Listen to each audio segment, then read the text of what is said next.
Welcome to Study, Grow, Know, where we discuss theology, prophecy, and current political issues from a conservative biblical perspective. Here's your host, Dr. Fred DeRuvo. Okay, review from last week real quickly. I guess I should turn this on. Okay. Morning. Morning. Prophecies fulfilled from Scripture. That's basically what we've been talking about. We talked about the me generation, and this is a fulfillment of many things that Paul stated, as well as other writers in the New Testament. He says, know this, in the last days, people will be what? Lovers of themselves. And this is, we're seeing this. It's almost unprecedented. And yet it's not.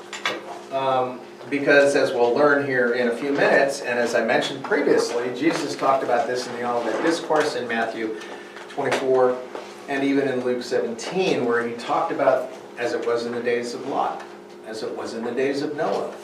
And he wasn't just simply mentioning, things were going on normally, people were married and given in marriage. We'll get to that, but there's this attitude that brought about judgment onto those. In one case it was the entire world, as it was in Noah, and in the other case it was more localized with the twin cities of Sodom and Gomorrah, cities of the plain. But in both those cases we saw this to an inordinate degree. People would just love themselves. And that's what we're seeing today. Again, what goes around comes around.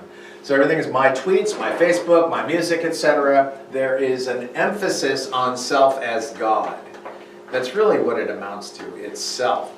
And itself is puffing itself up, putting itself on a pedestal.